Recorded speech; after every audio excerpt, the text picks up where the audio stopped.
Now for the top story tonight. We've been reporting for years the violence in certain black sections of Chicago is out of control. Last year, 386 African Americans were murdered in the Windy City, most by other blacks. Across the country, the black-on-black murder rate stands at 90%. In response to that, Illinois State Representative Monique Davis said this on the radio. I'm going to tell you what some suspicions have been, and people have whispered to me. They're not sure that black people are shooting all of these children. There's some suspicion, and I don't want to spread this, but I'm just going to tell you what I've been hearing. They suspect maybe the police are killing some of these kids. Joining us now from Chicago is Miss Davis. Do you regret saying that, madam? Well, I didn't say it, Bill. I repeated what members of my community have said to me. And it is crucially important that people realize that that was not Monique Davis's statement. I was repeating what community members have said to me. But Over did you not? 70%. You didn't say, but that's crazy, and they shouldn't even think this because that's not what's happening. Do I have to say that? Do I have to say that? Yeah, you do. Because it came across that you because here's why you have to say it, for two reasons. Number one, you have credibility as an elected official, all right? And number two, people don't know where you stand. Are you buying that? Are you not buying that? Are you refuting that? I mean, that is destructive to the discourse. I mean, Chicago police, as you well know, are not gunning down black children. You know that, right?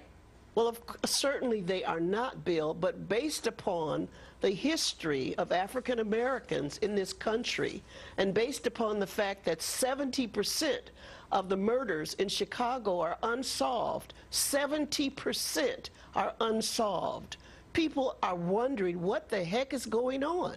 Certainly Monique Davis, who is a good friend to the police, who support the police. I believe they're our first responders, and I respect that.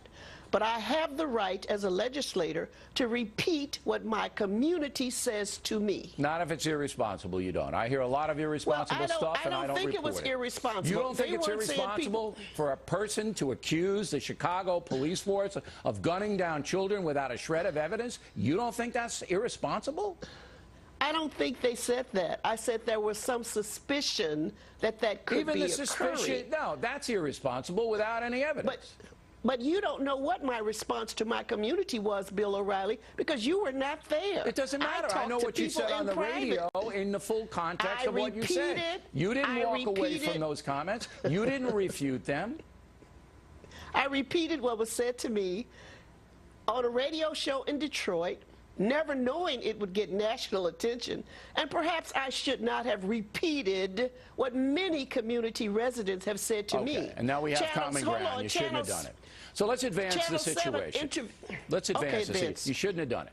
Now, I believe that you're a sincere woman. I think you want the best for your constituents, and a lot of them are poor, and a lot of them live in violent neighborhoods. I believe that.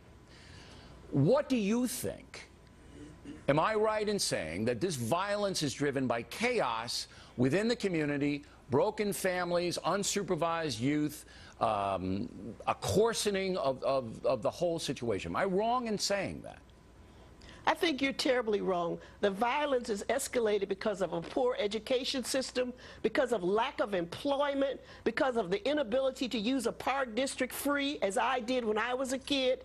There are no resources to help these kids do anything. So it had nothing to do with the family. It has nothing to do with the collapse of the family. I didn't say it did. I did not say it has nothing to do with the family.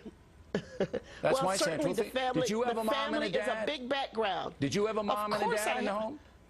Everyone has a mom and dad. Did you have a mom and a dad in the home? I had a wonderful mother and dad, Mr. and Mrs. Constance and James McKay. Fabulous and there you go, Miss Davis. And you know what? You had a wonderful mom and dad in the home, and most of your constituents don't. And so many of your actresses don't either. You have a lot of actresses who are having babies without being wed. Actresses are not living in the ghetto, Miss Davis. No, you're absolutely right about that. So we do encourage people to have a stable family. But when so many men are incarcerated, some justly and some unjustly, you're going to be without fathers in the home. All right. Well, you know, the excuse making really doesn't get us anywhere, but okay. I want to work with you, Miss Davis. I want to have you back. I got to go now. But when you have a town hall or something, when you do something out there, you let us know. I'll try to get out there. Bill. Yeah, it was a riot, but I'll try to get out there. All right, Ms. Davis.